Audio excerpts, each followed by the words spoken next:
Before we get into the episode, we would like to issue a content warning. Due to the nature of this show, we will be discussing sensitive topics, which could include murder, violence, sexual assault, domestic abuse, animal abuse, elder abuse, alcohol, drugs, racism, sexism, homophobia, transphobia, ableism, and more. Please take this into account when deciding when, where, and if to listen. Okay. Hello and welcome to Looking for a Man in His 30s, a Criminal Minds podcast. I'm Emma. And I'm Sara, and today we'll be discussing Season 1, Episode 9, Derailed. Featuring the Flying Spaghetti Monster, or as I like to call him, Hot Man Shredded. This episode first aired on November 23rd, 2005. But first, our little jokes are references to Reid in this episode, who makes me feel physically sick. He's creepy, but... Yeah, no, I'm glad that you were doing the recap, because I had to have my eyes closed. Like, he was on the thing, he was on the train, and I was like, I'm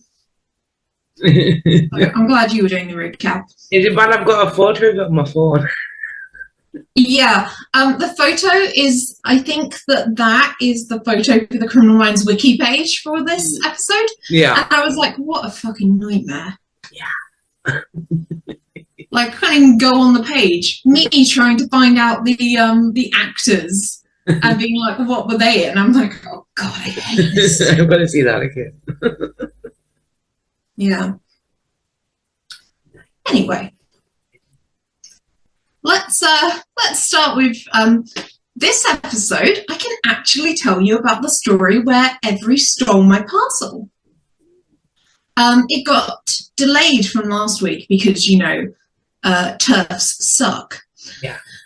So basically I'd ordered something off Vinted and it had said, okay, it arrived at your pickup location, which for me is the local Tesco. And I go there and then it's like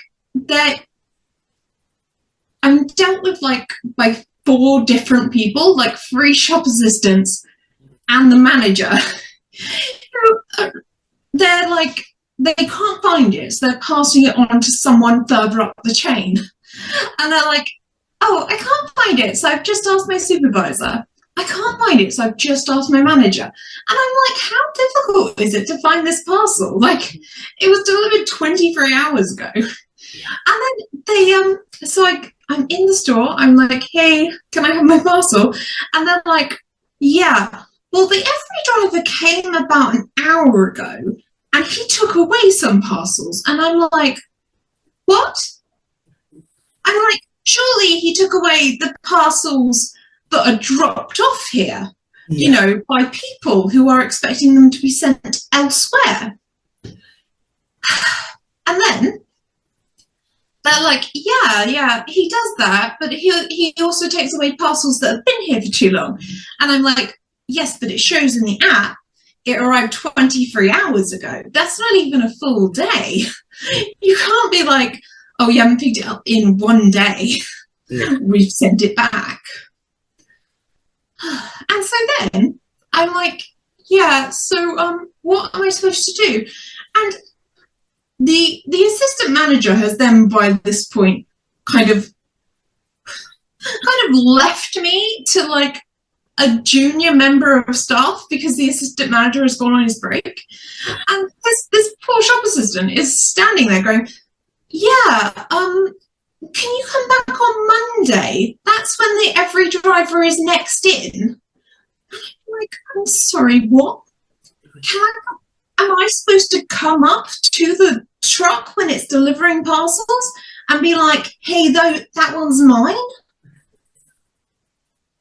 And then, so I wrote this all in the message to the person I've bought it off on Vinted. I was like, I've been there, they're saying the parcel isn't there, and when I look up the advanced tracking, it shows that on Friday it was delivered to my pickup point, and then on Saturday it was on the move again. And I was like, I'm just letting you know, it's not that I haven't picked up the parcel, it's that someone else has taken it. Yeah. And so I'm telling this story to my cousin, and she's like, do you think the shop assistants took it? And I'm like, why would they? I hadn't bought anything expensive that you could like flog. I'd bought some like, photo frames for my room. And so anyway, I go back Monday and he's like, I speak to this same shop assistant who told me to come back on Monday. Yeah. And he's like, yeah, I recognize you. I'm really sorry. It doesn't appear to be here. The Evri driver did come this morning, but he doesn't appear to have dropped it off. And I was like, all right. And there's this kind of busybody woman behind me who's going, oh, I hate it when shops are now delivering parcels. You're just trying to pop in for a pint of milk, and then there's someone in front of you going, hey, do you have my parcel? And what I should have done was turned around to her and been like, oh, I'm sorry. Is there something wrong? Because my mother brought me up better than to talk about people literally behind their backs. And I take it that you have never once gone into a post office for anything other than sending a parcel. But I decided not to be a dick to this woman because I assumed it would only make life harder for the shop assistant who's just like trying to do their job.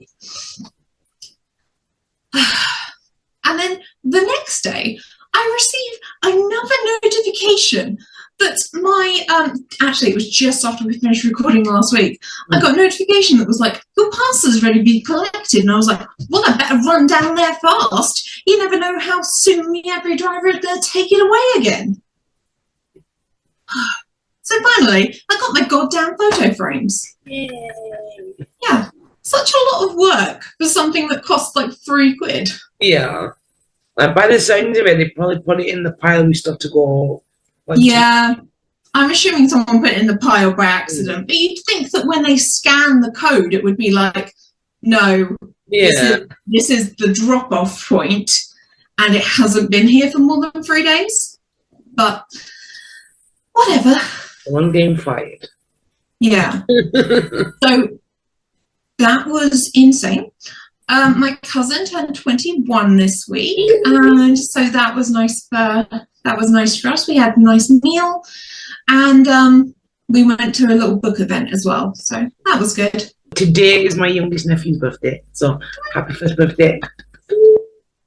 So, because it's on a Tuesday and his older brothers are at school, we celebrated on Sunday, and the whole family went bowling. Yes, I lost, before you ask, because I'm rubbish. I tried. Just every now and again, the ball went into the gutter. So, yeah. But I think, to be fair, the kids have the barriers up. Well, I would, but sometimes I'm not allowed because that's cheating, according to my eldest nephew. But he did say the taking part counts the most. Oh, God bless him. And last Friday, I met up with some old workmates who I haven't seen for about a year or so. Mm-hmm. And we had a good laugh. Yeah. They drank. I was on sodas because I was drinking. Yeah. But yeah, it was a nice catch up. And now I'm trying to wrangle my way onto a stag do. Whether that happens, whether I'll be allowed. I really hope you can give us updates as it gets closer to the big day, Sarah. Tell us your tricks, how you're... It'll be a while off, but I'm trying to devise a plan to let me come on this second. Yeah, exactly. Just, start small. Start suggesting things. Do you know who the best man is? Best man? It's a toss-up. He hasn't decided fully yet. No. It's between his best mate and his brother. Oh, okay. His brother lives in Canada, so it's whether his brother can get over for it. So it is a few years. Yes. It's a few years to go till anything happens. But. Okay. Yeah. Well, you've got time to plan, Sarah. And after that, I think we'll be back with the episode recap after this short break.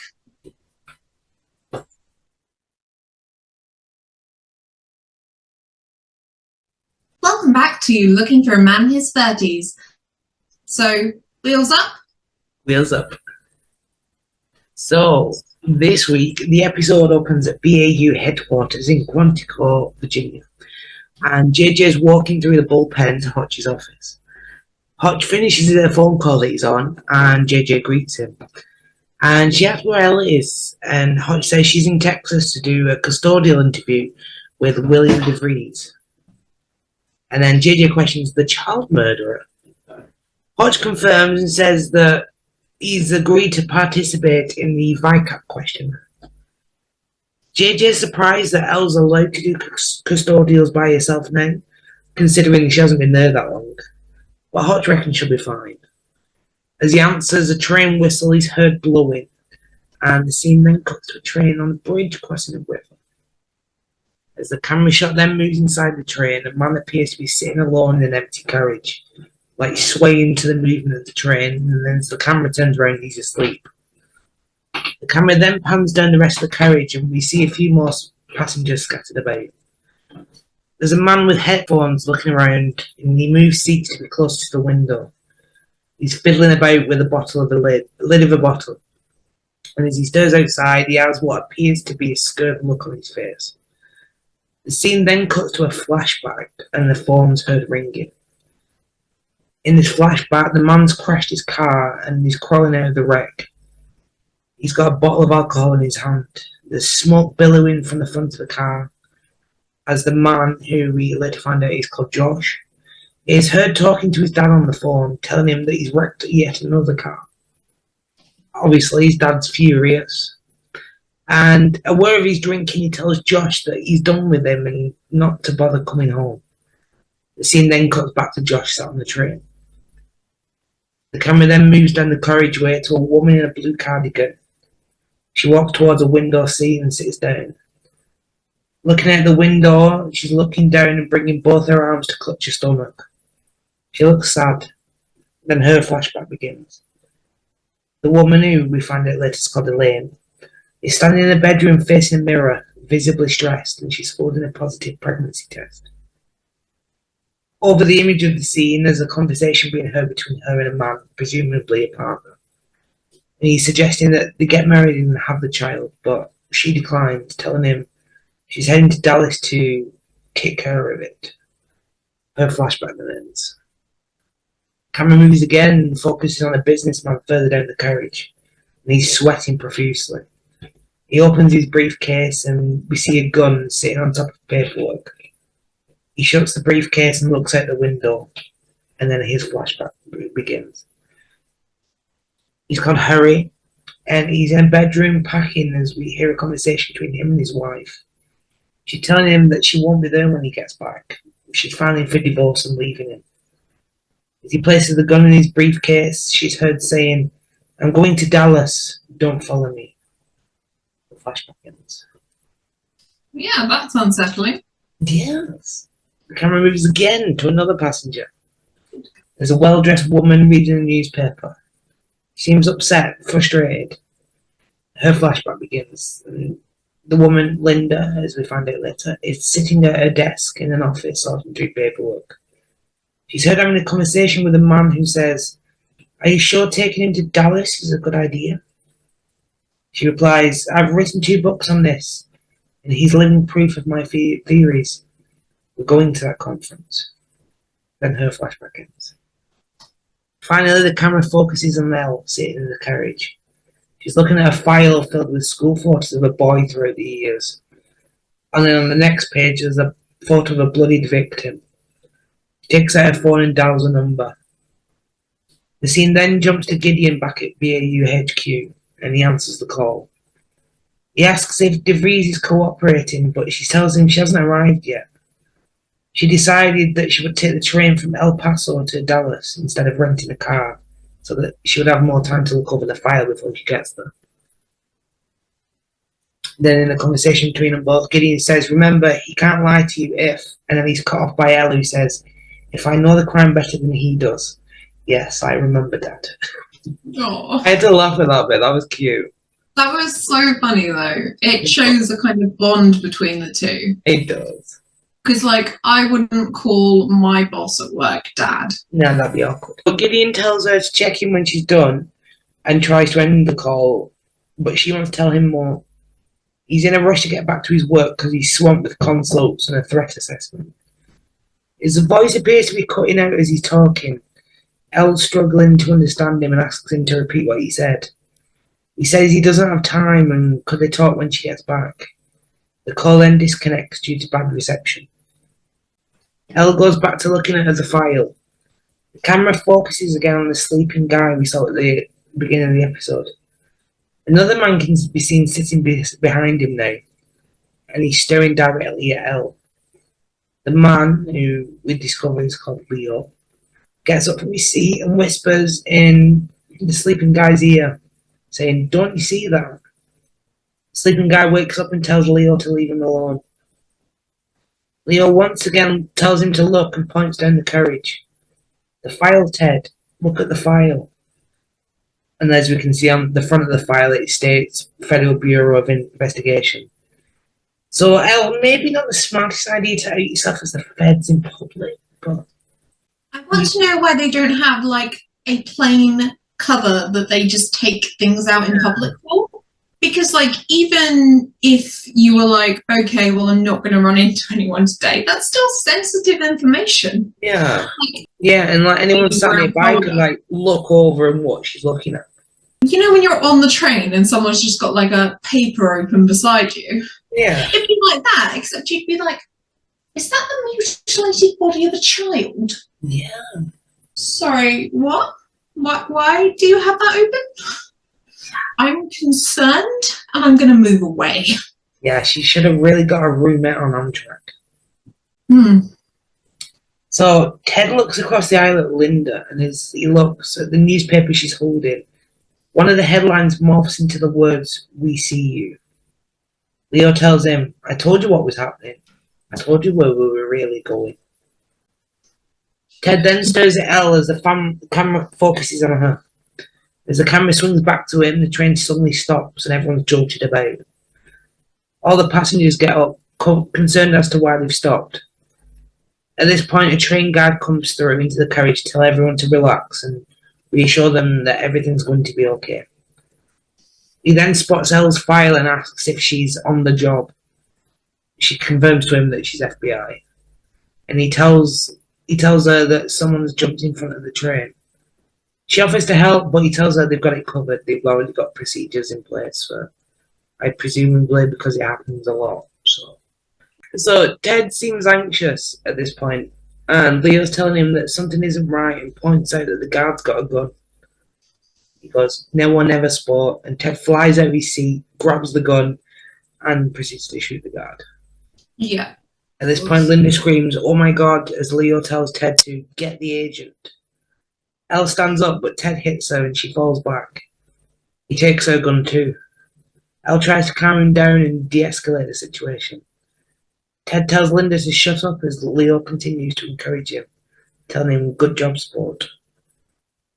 Ted looks around the carriage, aiming the gun at all the passengers. Everyone's terrified. Then the screen fades to black and opening credits begin. In the next scene, Reid is walking into the bullpen. JJ is showing the team security footage from the train and telling them that there's 5 hostages. She also mentions that the train guard is dead. So 5 hostages. So we've got Elle, Josh, Harry, Elaine, Linda. Wait, Leo's not real. Maybe he's a inside of Ted's head. Although, even if he wasn't, he doesn't really seem to be a hostage. He seems to be the person helping Ted take hostages. So Reid asks if the footage is live, and JJ confirms it is, and it's happening in West Texas. Morgan asks why they've been called in. He says it's because there's a particular psychological aspect to the hostage taker, which they're especially equipped to handle with. Reid asks JJ to back up the footage a few frames before mentioning tardive dyskinesia. Good grief, well done. Thank you. I practiced that many times. I'm glad whenever you get one of the long scientific words, and I'm like, this doesn't need to involve me and my grade 7 reading age. Morgan says, once more again for those of us without an encyclopedic memory. And then Reid tells him that it's severe facial tics that develop after years of taking antipsychotic meds. And then Morgan questions, so this guy's a psychotic? And then Hotch states, a psychotic with hostages. And JJ says, points out, and 2 guns. Gideon then walks into the room questioning the hostage situation on the train. JJ confirms and states that it's in Texas. He looks at the screen and exclaims, my God. When Morgan asks him what, he simply says, L. I love how he's the only one who's spotted it and none of the others have spotted it. Yeah. I think it's because he is the only one that is like, oh, Elle is on a train in Texas, because maybe the others thought she would rent a car from the airport. Yeah. But still, this woman works with you and has done for like half a year now, and you're just like, no, don't recognise her at all. It's like, you see her every day at work, and you're just like, nah, that could be any woman. Yeah. So understandably, the team are confused as the camera then focuses on the footage and zooms in on Elle. Then they look shocked when they realise it is her. In the next scene, an FBI vehicle is travelling on a road in West Texas. Gideon's opening bookend quote begins. He says, Robert Oxton Bolt wrote, a belief is not merely an idea the mind possesses, it is an idea that possesses the mind. The camera then moves inside the vehicle, which is containing the team. JJ tells Gideon that local authorities are surrounding the train, and the Bureau Hostage Rescue Team snipers are also in position. They are hesitant to act until negotiation is no longer possible. Live footage is being shown on monitors in a mobile command centre that the local FBI officer brought in. Coach says, we need to know who on that train is going to be help and who's going to be a problem. Morgan tells him that he'll get Garcia to work her magic on the video feed. Back at headquarters, a phone rings and Garcia answers with, Como se dice, Hockey?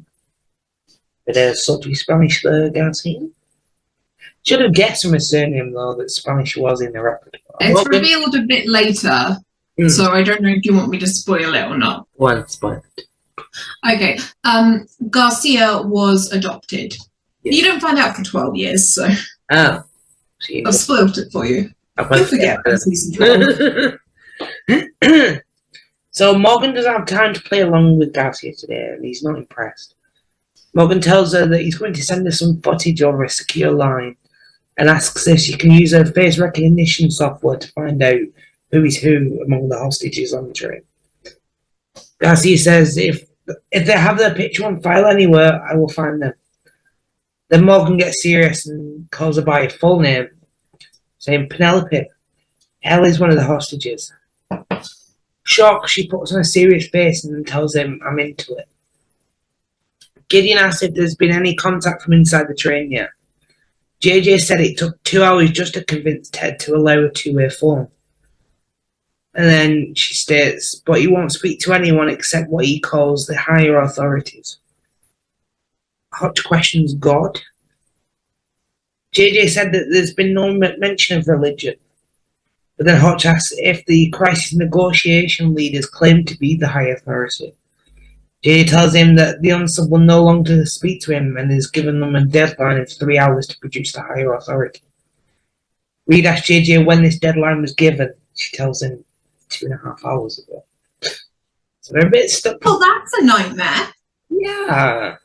And also, if you're not going to say who is the higher authority, how are they supposed to get them?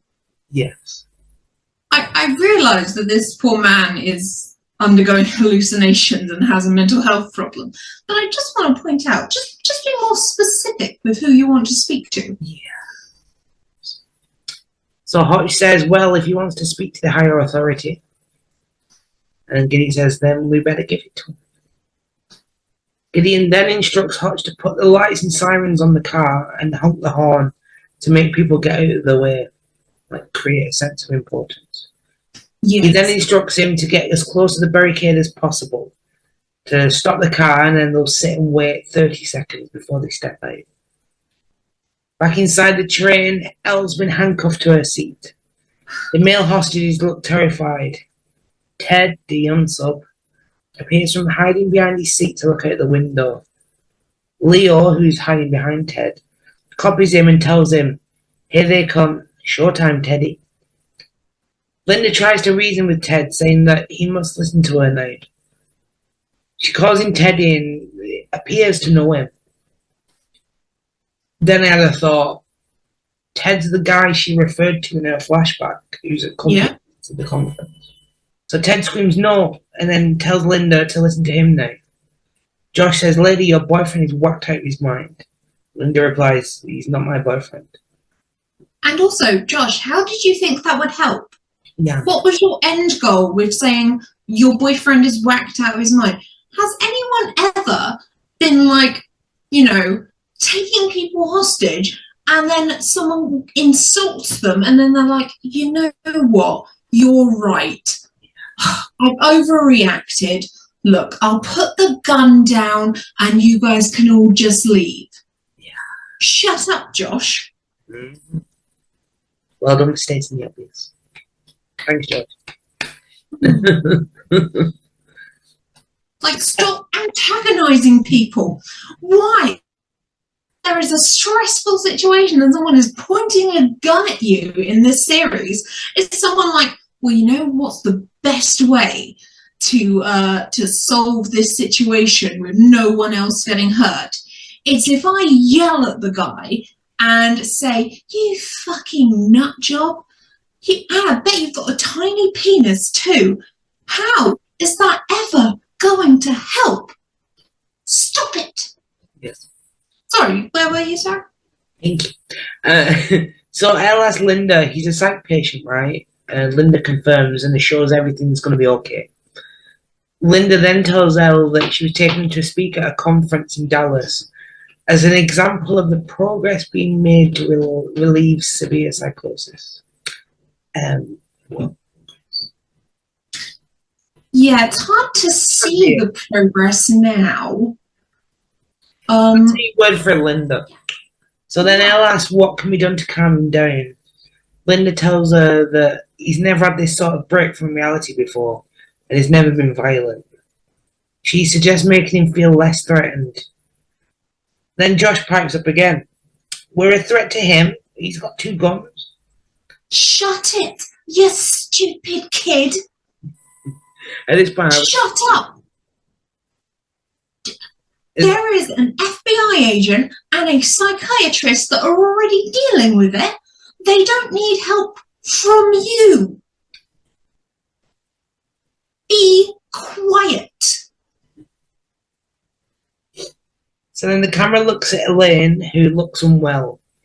Linda asks if she's okay, and Elaine says she's going to be sick, and then proceeds to vomit on the floor. Elle checks that she's okay. Elaine says she hasn't been feeling well lately and mentions her stomach. Linda asks if she's pregnant. Elaine looks at her knowingly to confirm.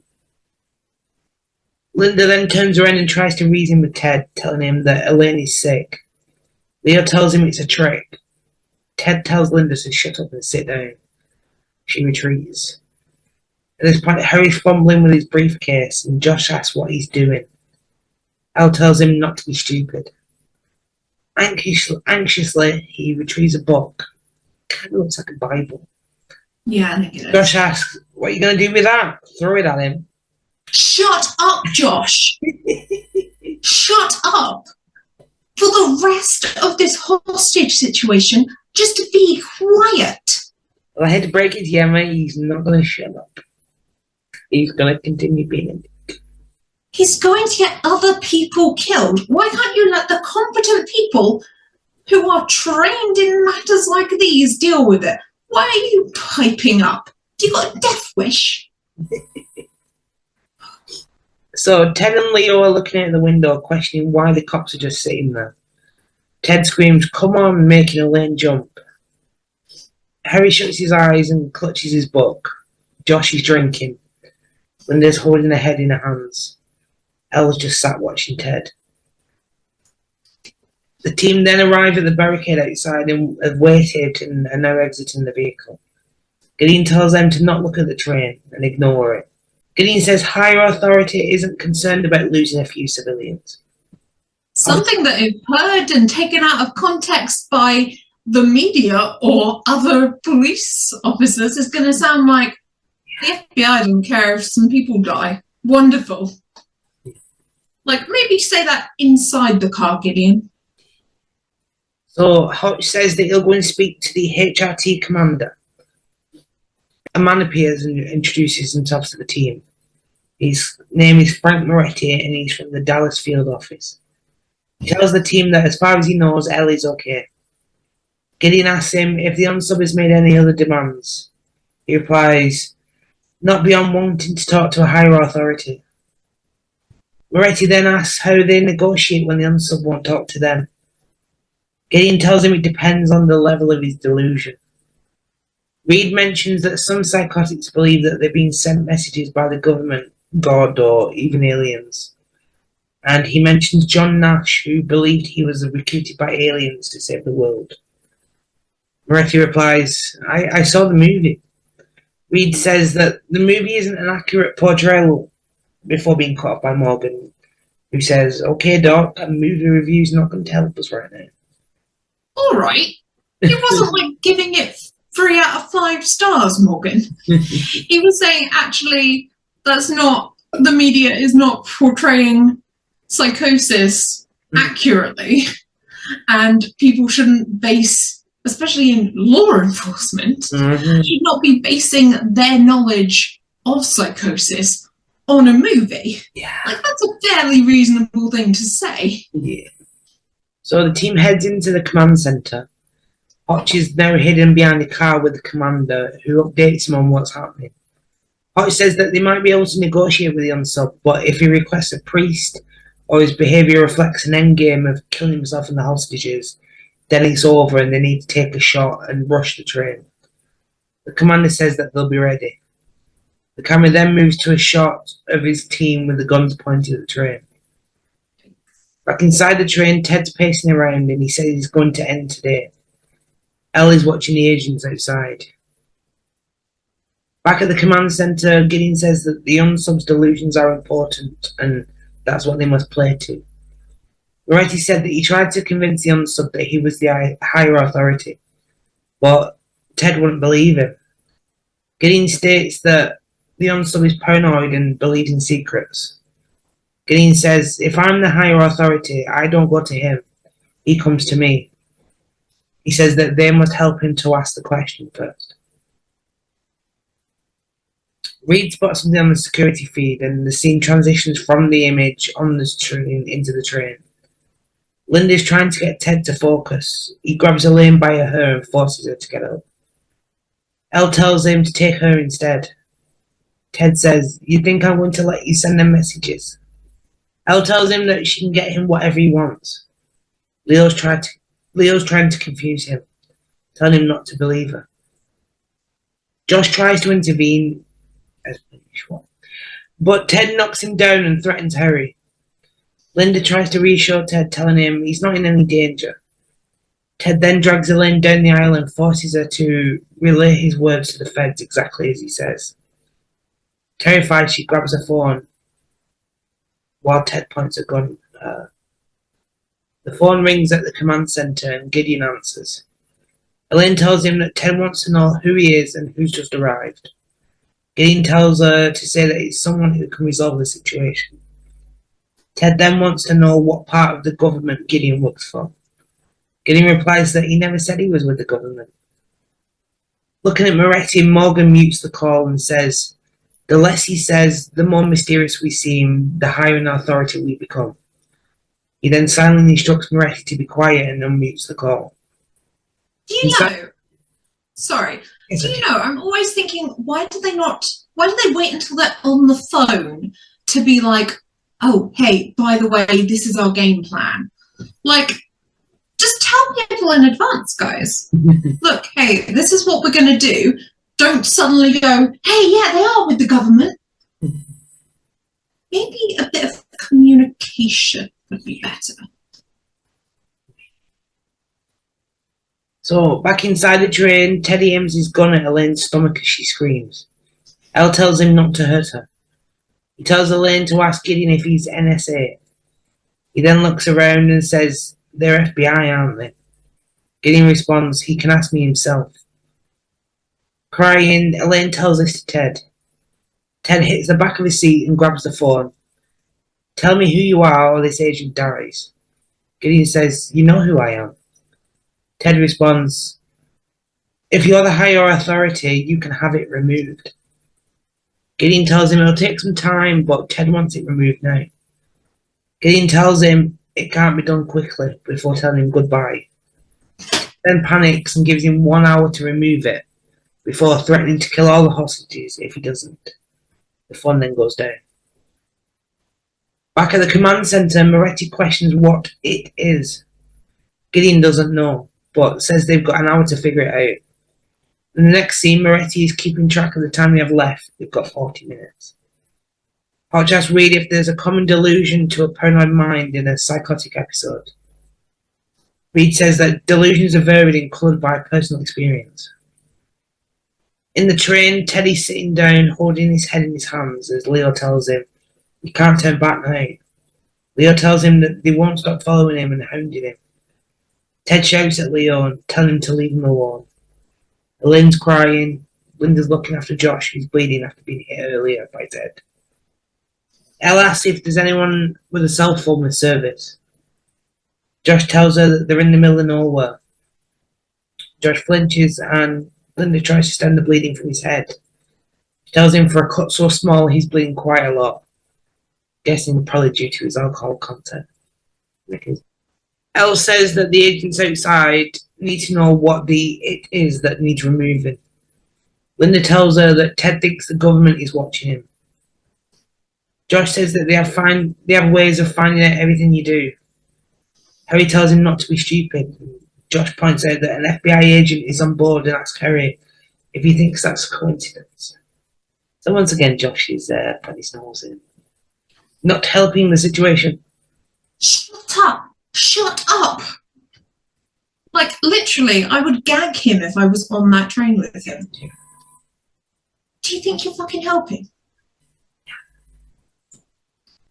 So at this point, Ted shouts out, I'm doing it.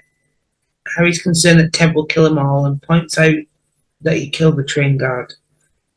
Then they said the train guard had a gun, so Ted felt threatened.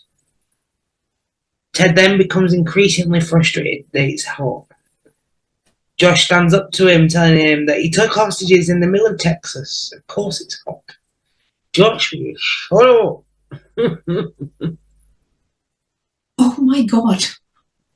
To be honest, Josh, I'm not entirely going to be sorry if he shoots you. Yeah. Shut up. Stop trying to get us all killed. At this point, I was willing him to shoot him, actually. Yeah, like, just shut up. Yeah. So, luckily for Josh, Linda gets in the way as Ted storms up to him.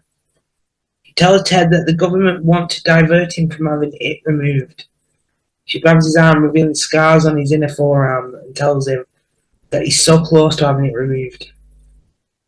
Watching the monitor from the command centre, Gideon notices Ted's arm and the scars. He points out the scars to the team and explains that they're the places that he tried to dig it out with a razor or a pen. Moretti asks what it is. Hotch suggests that it's probably a microchip. Reid said that this is almost as common a delusion as claiming to be the new Messiah. Reid then references Ralph Tortorici, who held a class hostage because he believed he had microchips in his body. Morgan seems confused that the unsub thinks that there's a device in his arm. Gideon states that if they don't take it out, that Ted will definitely kill somebody. Yes. And we're back with a recap of Derailed. Take it away, Sarah. Thank you. So back to where we left off. At this point, Morgan's cell phone rings and he steps away to take the call. Garcia tells him that she's got the names of the hostages. So the businessman, who we have already identified as Harry, is called Harry Anderson. The young male, who we've referred to as Josh, is a former Gillette University undergrad. The woman in the blue cardigan is Elaine Curtis, and the well-dressed woman is Dr. Linda Deaton, an author and renowned psychiatrist. The hostage taker is a Dr. Theodore Breyer. And as there's no mention of Leo, he's at this point pretty much confirmed that he's a figment of Ted's imagination. Yeah. Gideon asks Morgan what he knows about the hostages. Morgan brings up their IDs on the computer that Garcia has sent over. Harry's a paper goods salesman and he's lived outside Dallas for 18 years with his wife. Gideon then asks about the young guy. His name is Josh Patel and he's 20 and he's just been expelled from college by driving while drunk and crashing his car into the library building. Yes, but my guess is that also he would just pipe up in classes and completely derail the conversation because he doesn't seem like the type of guy that knows when to shut his fucking mouth. Morgan then discusses Elaine, and she has no credit cards, no passport, and lives in a small town in West Texas. As for Linda, Dr. Linda Deaton is a psychiatrist at Stokes Mental Health Center in El Paso. Ted's also been living there for the past 9 years, so they surmise that she's his doctor. Morgan says that that's all the info he's got so far, but Garcia is looking deeper. But he doesn't think that the lineup's going to be much help to him. Gideon says, well, let's just hope none of them makes the situation worse. You, Josh? Who could possibly make the situation worse? It's all going swimmingly. In the next scene on the train, Leo's telling Ted that the feds are messing with him. Harry asks Elle why the agents aren't helping him. She tries to reassure him, saying that everything will be fine. Josh says, he isn't pissed at us, you're the government agent. Josh, shut up. I think that I'm going to make that the unofficial slogan of our podcast. Josh, shut the fuck up. So Linda tells him that Ted probably thinks that everyone's agents, because he believes almost everyone is. Josh ends up declaring that he's not an agent. Linda's just told you. Shut up, Josh. Leo then tells Ted that he's just trying to confuse him. Josh then decides to try and agree with Ted's way of thinking. Leo tells him he's laughing at you. Linda tries to calm him down again. Josh tells him that he supports him and says the lovely, beautiful phrase, screw the government. Ted tells Linda... I mean, yes, but also, please just stop making things worse. Oh. So at this point, Ted's fed up because he tells Linda to tell him to sit down. So I think he's getting... I'm sorry. If even the person who believes that the government is putting chips into their body to track them thinks that you are being too annoying, Maybe this should really be setting off alarm bells, Josh. Just saying. So back in the command centre, Hotch asks how they remove a microchip that isn't there. Reid says that if Ted can systematize,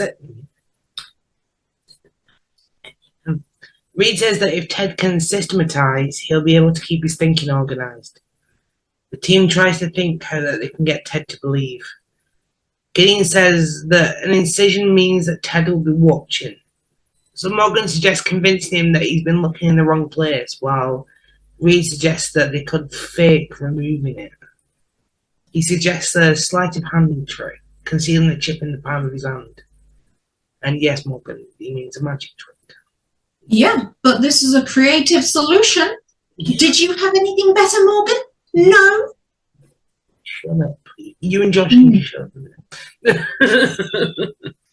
This Morgan isn't actively making the situation worse. He's just being a bit of a dick. Yeah. So, as to Reid's suggestion, Hotch flat out refuses.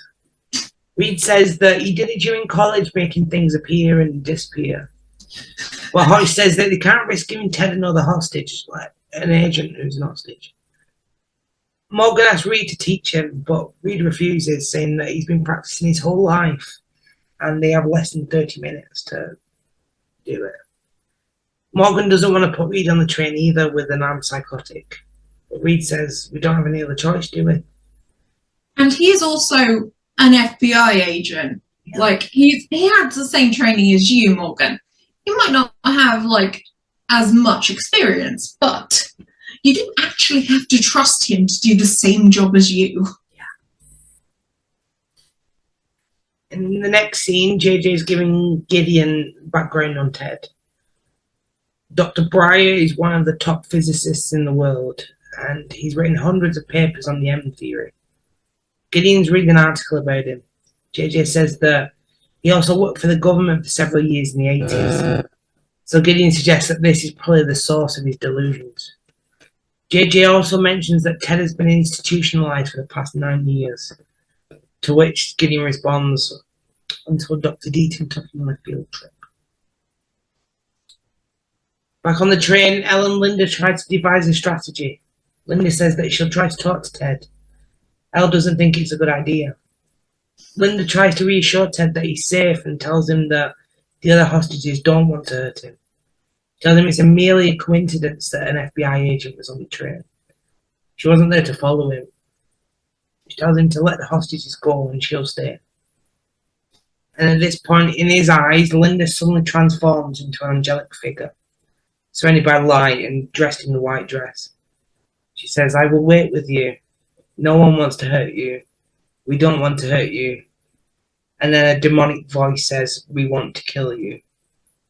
Ted screams no and then charges towards her with his gun pointed. So now back in her actual form, Linda's terrified.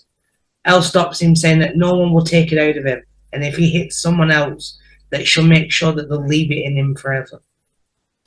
The phone then rings in the carriage. Ted retreats and picks it up. Gideon refers to him as Dr. Breyer and asks if everything's okay. Ted wants it out. Gideon tells him that he'll send in 2 technicians to remove it. Ted demands that he only wants 1. Gideon tells him to relax as they still have 20 minutes. Ted says not anymore. He wants it out immediately. Outside, Hotch removes the chip from a radio with pliers. The commander doesn't think that it'll work. Hotch says that it'll look better once it's covered in blood. Gideon's impatiently tapping his fingers on a table. Morgan is helping Reid get ready and tells him not to remove his bulletproof vest. Exactly. Good advice. Yeah. Be safe. He checks that Reid's aware of the procedure of the snipers dropping in unannounced. He also warns him not to make eye contact with Elle and just to play into Guy's fantasy and believe it. Then cue Reid word vomiting facts about medical professionals inserting chips into people. See, I like this bit. Someone is actually communicating with another member of law enforcement the plan before it actually happens. Yeah. This is the ideal. Well done, Morgan.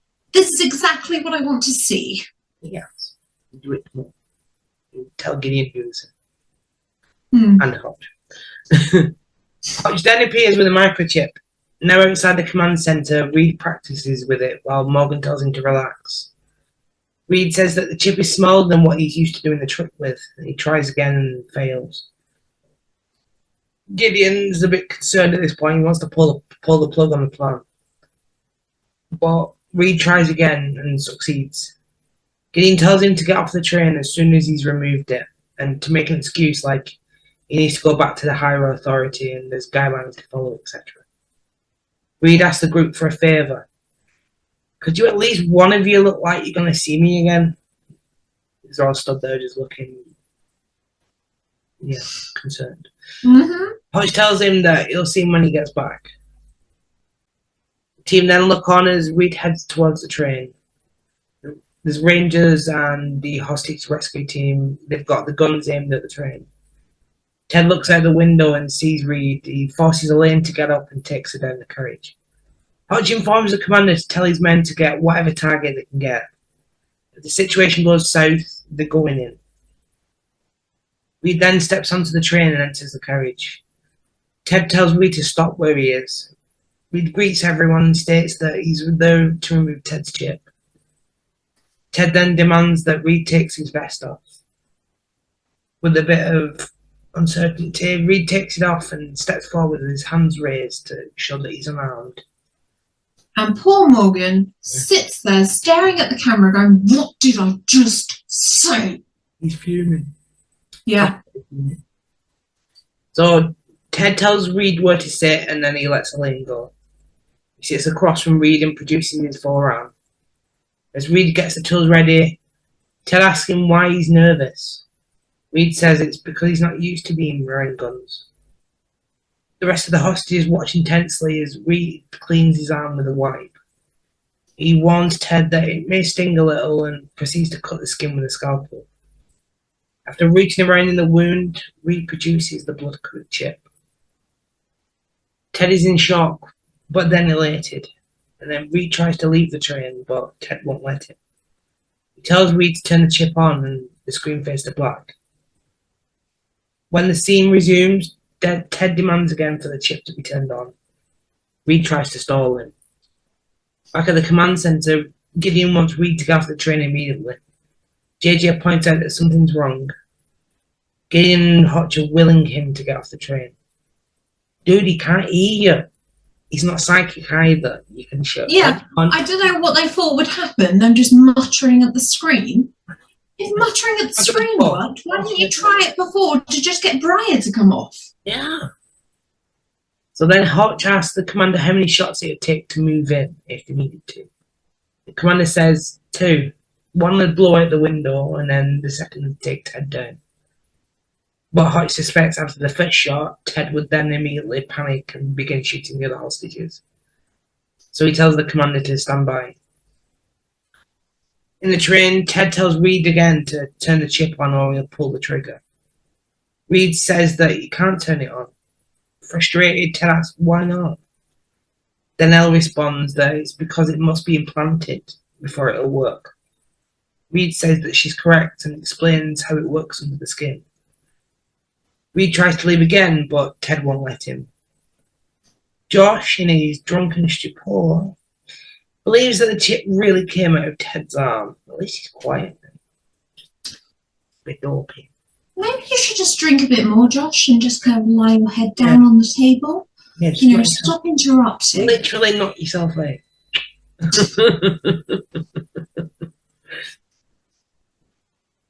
So, concerned about Reid still being on the train, Gideon calls the phone in the carriage again. Reid tells Ted that it's probably the higher authority calling. He tells him he has protocols to follow and he was supposed to leave after removing the chip. Ted doesn't move. Reid encourages him again to answer the phone. Then Leo tries to get into Ted's head and Josh is continuing to agree with Ted's thoughts. Reid tells him to shut up, but he's still ranting about tracking devices. Elle tells Ted to answer the phone. Linda goes to keep Josh quiet while Elle tells him to sit down. Leo's continues to dissuade Ted from answering the call, while Reid's encouraging him to answer. Understandably, frustrated and overwhelmed, Ted fires his gun. The bullets hit Linda, who falls to the floor. Reid and Harry run over to help her. Ted answers the phone and Gideon asks him what's happened. Ted tells him that he's tired. He said, I've been fighting for so long. Gideon tells him that he doesn't have to fight anymore. Leo tells him that Gideon's a liar. Ted says, I said it all ends today, and he drops the phone. Hotch says at this point that Ted's decided on an endgame before Gideon states that he's going to kill the hostages and himself. In the next scene, the phone in the carriage rings again. Elle tells Ted that she's the only agent on the train and he needs to let everyone else go. Leo dissuades him again. Reid tells Ted that Linda needs help. Ted questions who's going to help him. Reid tells him that the higher authority will. And they're not what he thinks. Ted stands up and shoots the phone with his gun, destroying it as he says, not anymore. Gideon tells Hotch to let him know when the HRT is ready. Morgan warns him that the hostages will die if they go in. Gideon says they'll die anyway if nothing's done. Teddy's then sat alone having a conversation with Leo about the chip. Reid notices him talking to himself and watches closely before getting his attention. Elle shouts Reid and then he acknowledges her and he shows her it's okay. And they've let on that they know. Stupid move, guys. Stupid move. You should have listened to what Morgan said. But Poor Morgan. He's just like, no one's listening to him. Yeah, I know. Exactly. Yeah, but thanks to this little skit, Teddy's now convinced that there's more agents aboard. Fantastic. Great move, guys. Well done, so clever. He holds his head in his hand, saying, "Make it stop." Reid tries to empathise with him, saying that he knows what the voices are like. Leo continues to interject and dissuade him from believing Reid. Reid then begins talking directly to Leo. Ted asks if he can see him, and Reid plays along and pretends he can. Reid talks about how the voices began in childhood and helped him with ideas, etc. Ted's intrigued because it's fitting with his story. Ted mentions the string theory and Reid talks about the M theory, further intriguing him into the conversation. Gideon is watching it unfold, begging that Reid doesn't push him. Reid tries to acknowledge Ted's beliefs, and as he's explaining about his theories, his body appears as a bunch of strings, which to me favours shredded paper. And it's a hot guy shredded. Very creepy though, and Emma can watch this bit. Yeah, fucking hate that bit. Still traumatised? I fucking hate this episode because of that bit. Well, at least it's done now, you don't have to watch it again. It's done now, yes. Well done. You got through it. Gideon's had enough at this point and he wants to go in. Reid then tells Ted that if he puts his mind to it, only he can make Leo stop by understanding him. Leo shouts for Ted to kill Reid. The camera shots flip between the train and outside as the suspense builds. While distracted, Elle grabs a gun from Ted's waistband and knocks Ted over. Reid goes to grab him as a shot rings out. Gideon enters the train and the camera spins round to Harry holding his gun.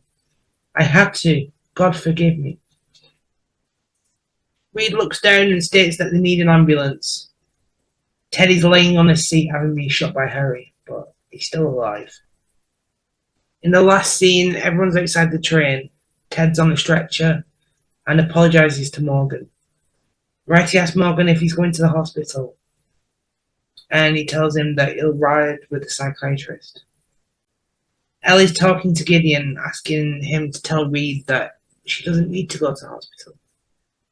Gideon asks her, "Are you alright?" And Elle says, "Yeah, I'm fine, Dad." Gideon tells her not to call him Dad again, and then leaves. Elle turns to Reid and asks, "How do you think he'll feel about Mum?" Reid says, "Yeah, let me know when you're going to do that so I can run." Elle then thanks Reid for saving her life and asks about his comments that he knew what it was like to hear voices. He tells her that he was just playing into Ted's fantasy. He tells her to go to the hospital and that he'll meet her there. And for the first time in this season, it's Reid who gives us the closing bookend quote as we see him leave the scene, in which he says, "Albert Einstein asked the question that sometimes drives me hazy. Am I or the others crazy?" Screen then fades to black and the end credits. Ooh, thank you for that, Sarah. We'll be back with the episode discussion after this short break. Welcome back after that short break. This time, it's time for our episode discussion. So, any interesting points we noticed, notable guest stars, and of course, our baby girl / pretty boy of the episode. Okay, so Sarah, interesting points you've already mentioned about how Spencer did the closing quote this time, which was very cool, and I actually really love that. It's one of the ones that, it's one of the quotes that is quite often circulated in the Criminal Minds fandom, just because it is quite iconic. And now, Sarah, you have a personal grievance to us. So, once again, there's no jet scene in this episode. Emma, you lied. When do I get my wheels up, Emma? When? I don't know. Thanks for your help. Sorry. I'm just being honest with you, Sarah. I don't remember. You're like, yeah, it's going to be a feature of every episode. I haven't heard it. It's a feature that I feel we can base the podcast around. And then we could technically do ties up because we saw a car. We saw a car. But they would have had to have travelled to Texas by jet. Yeah. So. Also, my guess is that Gideon heard you and was like, "No, we're not doing it just specifically because of Sarah." Most likely. Who knows? Also, for the episode opened at BAU HQ. Mm-hmm. No, I don't know whether my memory is just shocking or whether this is actually true. Most of the previous episodes have opened elsewhere. Yeah, most of them set up the crime as it's happening. Like, okay, you see the first murder. Yeah. So this time they're just trying something a bit different, you know. So in my head, this was the first time it's opened at the headquarters, but probably. I can't remember if the other ones did or not. Anyway, but we got to talk more about Shredded Reid. No, we don't. We don't ever have to talk about Shredded Reid again. No, we do. I will not be re-recording this podcast, even if the audio or the video is crap. You will, in fact, have to get a guest host on if you want this episode re-recorded, Sarah. It's so shredded. It looks like... You'll have to be like, "Hi, anyone want to come in and re-record this?" And I will send them my mic and my webcam, and I will do nothing else about it. But do you have a shredder? I don't even want to edit this episode. Do you have a shredder at your house? I do have a shredder. Or to put some paper in it and then just wave it about and then be like, "Oh, it's soft." Okay, then we'll move on to the notable guest stars then. Yes, let's do that instead. So, right, this one, the first one I want to do. So basically, the unsubbed Ted, he is played by Chris Bauer. Bayer or Bauer? What do you think? Bauer. Bauer. Okay, Chris Bauer. So he's in a lot of other stuff, but what I noticed is that he played Mr. Ward in Dismissed 2017, a movie that hardly anyone has seen, but I have because it had Dylan Sprouse in it. And it's very good movie. I really recommend it. He is also in American Crime Story, The People vs. O.J. Simpson, which I haven't yet watched, but I will watch eventually. My dad didn't want to watch it with me. He was like, "No thanks, I don't care about O.J. Simpson." I was like, "All right, cool." So we won't watch the show. And he's probably best known for his role as Andy Belfleur on True Blood, which I have not watched because I don't really like vampires. So sorry. You watched it, Sarah? I've not. No, unfortunately, not really a vampire sort of people, are we? No. And sorry. Let me do the next one. I can do it if you want. Yeah. Okay, so the next one is Phineas Kiyomara. Right. He plays an unnamed medic in the episode, but the only reason that I have included him is because he comes back on Criminal Minds a couple more times. He plays a dart player in season 2. So it's just like kind of background stuff. But he also served on the production team for a few episodes later on in the season. And I was like, ooh, that's nice for him. Yeah. Leo is played by Jeff Kober. He is Cyrus Renal on General Hospital and was Joe in The Walking Dead and Jacob Hale Jr. in Sons of Anarchy. Mm-hmm. I have not watched any of those shows, but I feel like if you re-record this, you can re-record it with your sister and she'll be like, "Yeah, no, I watched all of those." Yeah. I recognise nobody in this episode. No, not this one. And now, Sarah, that brings us to our episode MVP, our baby girl, our pretty boy of the episode. Yeah. And we did agree on who it should be this time.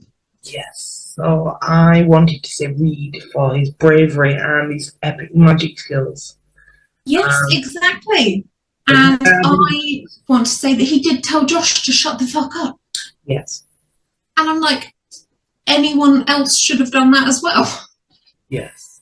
But yeah, doing that trick really kind of, it's really brave because he hasn't yet been like, well, I suppose he did shoot the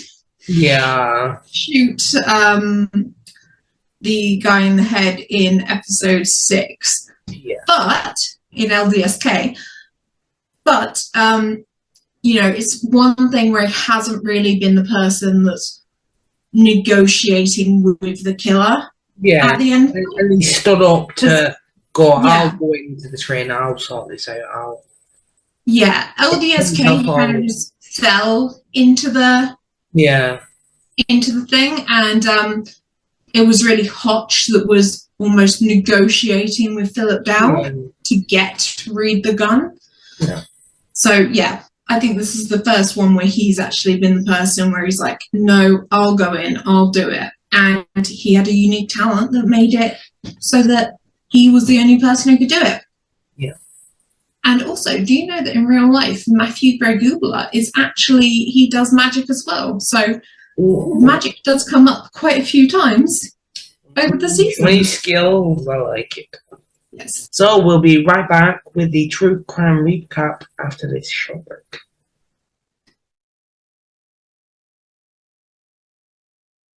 Welcome back for our true crime recap.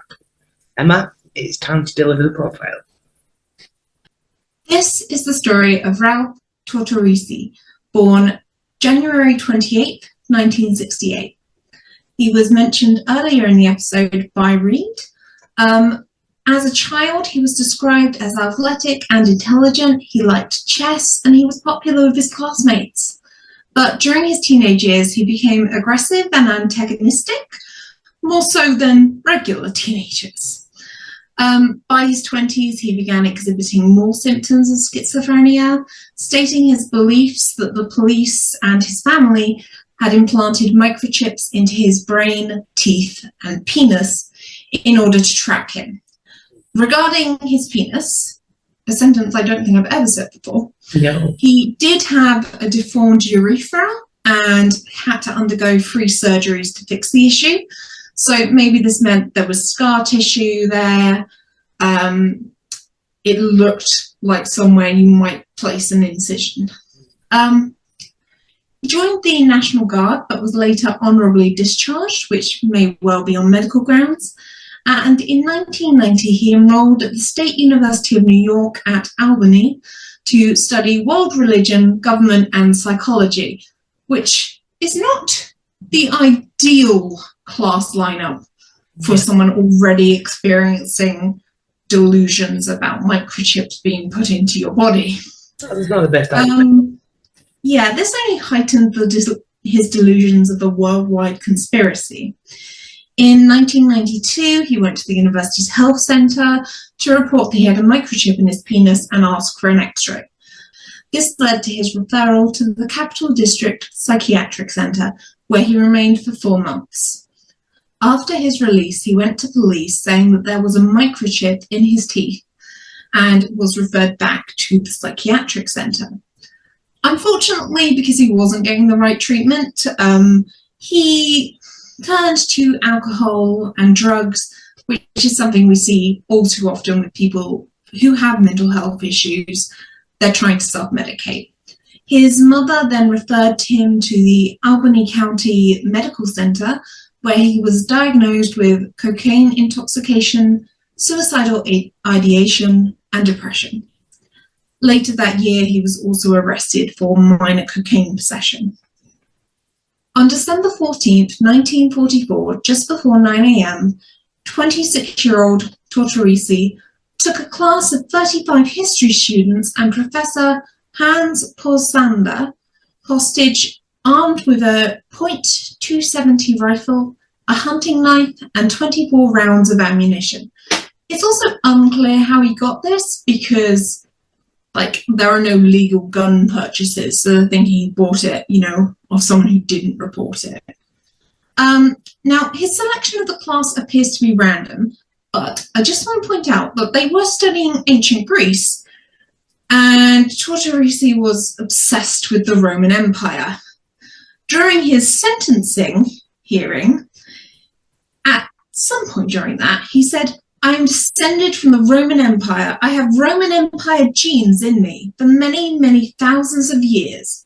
You see that the Jews hate the Roman Empire because under the Roman Empire they faced a lot of persecution." All right. Cool.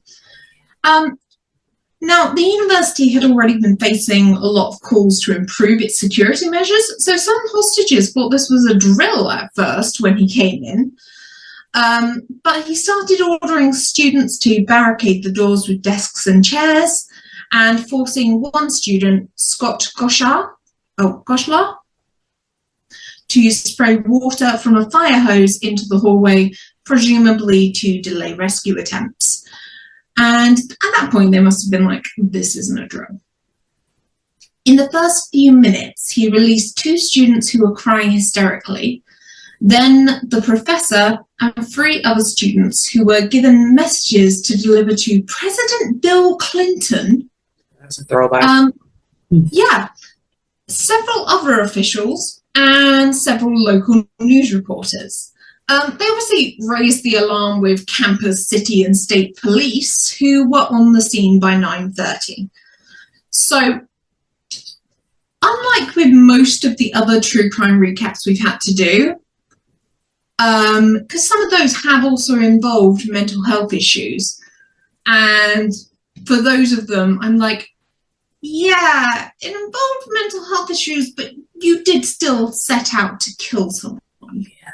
Like, this is still your fault. With Tortorici, it does seem like he let 5 people go in like the first 15 minutes of taking a class hostage.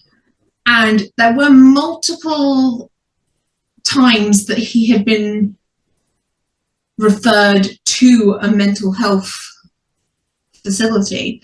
And so I don't think he went into there with the intention of hurting anyone. I think it is more likely that this is a case of his mental illness affecting him, and so he is unable to really to comprehend what's going to happen with his crimes. He's obviously in quite a bit of distress. Yeah. So unlike the other people that we've had where I have been like, yeah, you have a mental illness, but you still tried to kill someone. Yeah. I don't think it's his fault. No, I think it's a break from reality. Yeah. So classes were cancelled for obvious reasons, but some students didn't go home, instead just hanging around to see what was happening. And worried parents crashed the school switchboard. Go home and ring your parents. Hostage negotiators tried to speak to Tortorici, but he wanted to speak to Clinton, to then New York Governor Mario Cuomo, the university's president, and financial aid officials, which is a bit of a random bunch to want to speak to. The president, the state governor, the university president, and the guys in charge of financial aid. I didn't get the check for my housing cleared this term. Anyway, so he threatened to kill the hostages if they didn't give him what he wanted. Tortorici did shoot at 2 negotiators, but he missed, and hostages said that while he was agitated while speaking to negotiators, he was nice to them, even getting them food and setting up a makeshift toilet in the corner of the room. I don't know that that's particularly nice. Like, don't worry, guys, you can just piss in the corner over there. I'd be like, it's not great. And he told them that he believed doctors implanted a computer chip into his brain when he was born. But while he was nice and jovial with most of the hostages, he did become angry at 19-year-old student Jason McEnany. He threatened to kill him, even separating him from the other students at about 11:30. Believing his life was in danger, Jason made a grab for Tortorici's gun and they wrestled. Jason was shot in the stomach, groin, and upper leg. Then students tackled Tortorici as he reached for his knife, allowing police to come in and arrest him and drag him off while he shouted, "Stop government experimentation." I do have some good news. McEnany survived his wounds. Oh, that's good. So no one actually died during the hostage. Which is good, because a lot of times it's worse in real life than it is in the episode. Tortorici was, in my opinion, obviously found incompetent to stand trial and committed to the Mid-Hudson Psychiatric Center, where he refused medication and was described by staff as delusional and aggressive. But on March 3rd, 1995, Tortorici's behaviour suddenly changed. He started following rules and didn't appear to hold delusional beliefs anymore, so they declared him competent to stand trial. However, the competency threshold was so low at the time that defendants were rarely found incompetent, even when the prosecution's psychiatrist, Dr. Lawrence Siegel, said Tortorici was acutely psychotic and recommended delaying the trial. Anyway, that didn't happen, because why would you listen to your own psychiatrist? After an 8-day trial, Tortorici was found guilty on 4 counts of kidnapping, 4 of aggravated assault, 1 of first-degree assault, and 1 of first-degree criminal use of a firearm. During sentencing, he gave that Roman Empire speech from earlier and was removed from the courtroom. He was sentenced to 20 to 47 years in prison, which I feel that I have said before on this podcast. Why on earth are you not just saying, right, you are sentenced to this amount of time in prison, you can appeal after this amount of time? I don't get why they're like, sentenced to 20 to 47 years in prison. Like, that's too wide a gap. Appeals based on Dr. Siegel's assessment of Tortorici were rejected. And then in July 1996, Tortorici attempted to die from suicide and survived, but spent the next 3 years being shuttled between prison and a psychiatric facility. On August 10th, 1999, Tortorici died from suicide. So now we're going to move on to our part of the episode where we talk about what would Penelope Garcia do. This is the part of the episode where we link people with resources that can help them, or a charity that they can support, or a petition that they could sign. So, Sarah, why don't you take us away with the UK? So for our topic this week, we decided to highlight support for people with schizophrenia, as the unsub in this episode is clearly battling the same condition. So for those in the UK, the National Paranoia Network has a host of information online, and it provides support for those who experience paranoid thoughts. So that can be found at nationalparanoianetwork.org. The Mind Mental Health charity also offers support services for those struggling with their mental health, and they also campaign for better mental health policies at the same time. If you visit mind.org.uk, you can find information on or signposting to the support that is tailored for you and your issues. Or you can contact the helpline on 0300 102 1234 to speak to an advisor. However, if you feel your life is at risk right now, please call 999 for immediate help, or take yourself to A&E at your nearest hospital, or if you have the number for your local crisis team, please give them a call. Now on to Emma for the US content. Thank you, Sarah. So the first kind of charity I want to highlight is the National Alliance on Mental Illnesses, or NAMI. Their helpline is 800 950 6264, or you can text NAMI, which is NAMI, or helpline, to 62640. Both of these are available Monday to Friday, 10 a.m. till 10 p.m. In a crisis, you can call or text 988, which is available 24/7. You can also visit them at their website, which is nami.org, to find local events and support programs in your state. But I also do want to highlight the Schizophrenia and Psychosis Action Alliance. They have on their website support, which will tell you peer support groups, which are in your local areas. And there are also caregiver support groups. So if you have someone who is caring for you, because carers do need a lot of support. The Schizophrenia and Psychosis Action Alliance also does a lot of advocacy, lobbying the government, trying to get better mental health care, which must be a really strong battle during this administration. You can also donate to them on their website.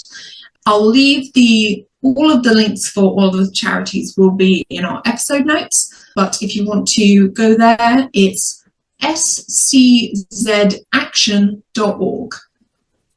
And that's all for this week, but come back next week when we'll be talking about Criminal Minds, Season 1, Episode 10, The Popular Kids. While you're waiting for the next episode, why not follow us on social media?